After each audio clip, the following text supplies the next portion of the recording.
All right.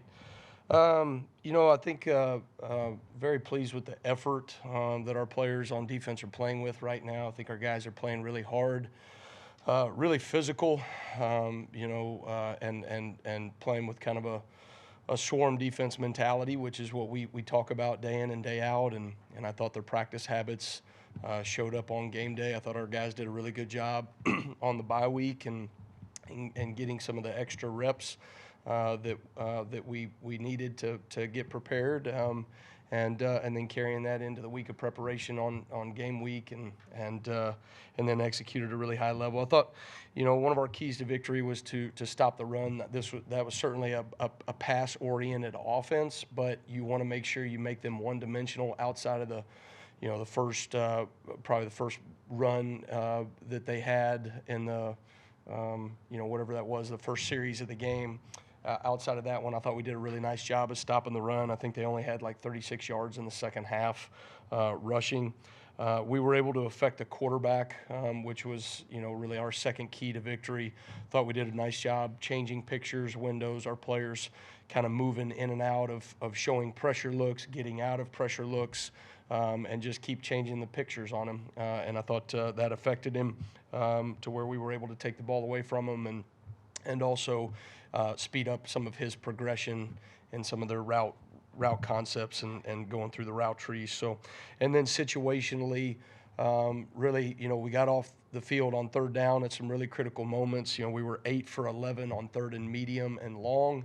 We were 0 for 3 on third and short. A couple of them, they got us in a sub personnel, and then got to like 4th and 1, and they were able to convert a couple of those, some of the short yardage concepts. But for us to be 1 of 3 in the red zone, I thought was really critical. We were able to get stops down there. The first drive of the game, we were able to hold them to a field goal. Coming out of the second half, they had a they had a drive right there, and we were able to come away with a takeaway in the red zone as well. So, didn't give up a touchdown right there until the very end of the game. So, I thought from that standpoint that was good. 3 takeaways again. I think we've had 13 over the last 4 games. Our guys are doing a really nice job of taking the ball away, and then we were able to get some pressure on the quarterback. We had 2 sacks. They've only given up 4 all season long. So, moving in the right direction with a lot of things that we're doing fundamentally on defense, and then guys leaning into some of the things schematically as well. When you look at Mercer, really like what they do on offense. Impressed with a lot of the concepts that they run. They're very dynamic. They have a lot of volume. Actually, probably similar to what we've seen the last couple of weeks. But played 2 quarterbacks. Both of them can hurt you in the run game.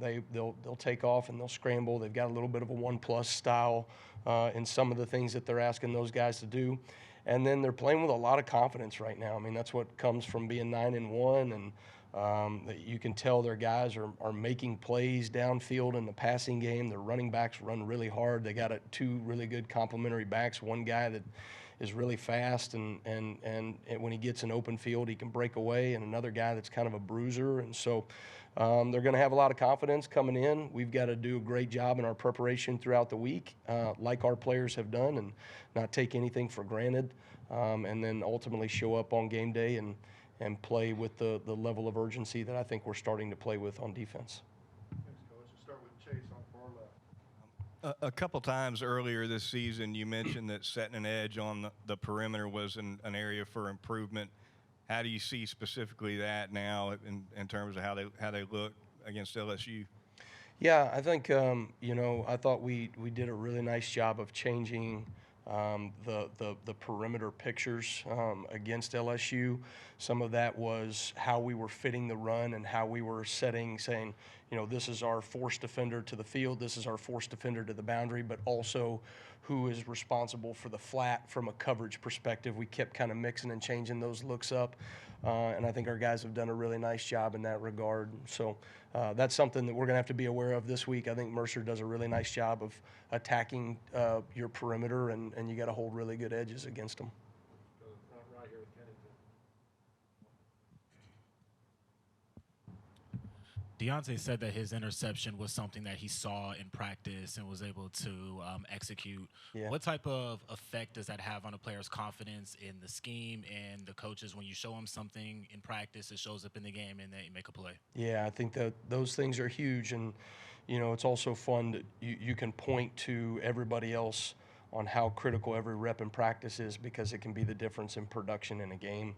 Um, on the positive, that was something that we showed them in practice, right, and it showed up on game day, and he made a hell of a play in that regard. You know, on the other side of it, I'm going to use the example. We showed them that sneak play that they ran on 4th down. All right, we used that in a Saturday morning walkthrough.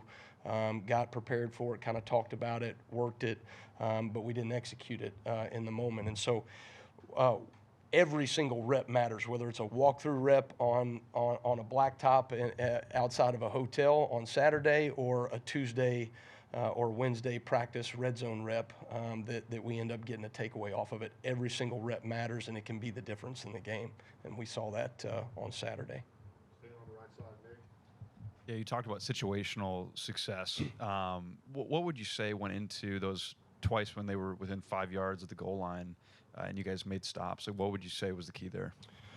We put in a little. We tweaked some things that we were doing down there from a scheme standpoint, but I think it was just the different variations of stuff that we have already been doing. Our guys are just getting better and more comfortable at things that we're defending down in the red zone. So, red zone defense, it's not overly complicated in some of the things that we do from like what we're asking them to do scheme-wise, but how you defend all the different variations of passing concepts that teams run down there, it takes a little while to kind of lean into that, and I think our guys are starting to do a nice job. And to his point before, they're playing with anticipation.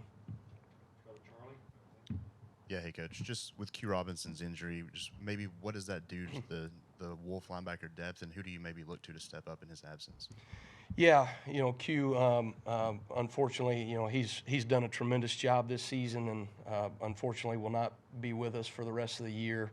That's a hard thing to go through as a player. That's certainly hard on us as a team. When you have a guy that's been so productive for us, he's a leader for us. I've been so impressed with Q. I've told you guys this before, just impressed with his level of urgency every single day. The leadership and demanding presence in terms of holding the standard that I think he really has brought to some of our younger players and some younger guys in that room. And so he'll still have to continue some of those roles, right, of being a great leader. He's just going to have to do that from an off-the-field role. And so we'll have to continue to step up and move on without him. I've got a lot of confidence in some of our younger players that I think have stepped up in that position already. And Quay Rousseau and Yanze Pierre is doing a really good job starting to get a little bit more out of him. And so those guys are excited for the challenge, next man up mentality. And when you look in, as the season goes on, these are the defining moments. Is do players step up in the moment when they're needed, and ultimately that will, determine our success here on the back end of the season. Let's go to Tony on the left side. And two quick follow-ups on that. We didn't see Keanu Coote, at the LSU game. And then is there an update on him? And then also, how much progress have you seen from Keeley and just kind of his move to that position? Okay, Keon Keeley, so Keon is playing the bandit position. Actually, got in the game at the end there, is doing some really nice things. I think learning the position, he's always been a stand-up guy, right? So that's a totally different world when you're putting your hand in the dirt and you're playing all those things. But I think, there's some optimism about what he can do for us. He's just learning the position. But from a physical standpoint, from an effort standpoint, I think he's really taken steps in the right direction there. So Keanu Coate won't be with us this week. I'll let Kalen kind of address those things, but certainly the other guys in the room are ready to step up and fill the role that will, without Q Rob being there. Let's go to Mike in the middle here. What does Jihad bring to you when he's on the edge? And without Q, is that something maybe we can explore a little bit more?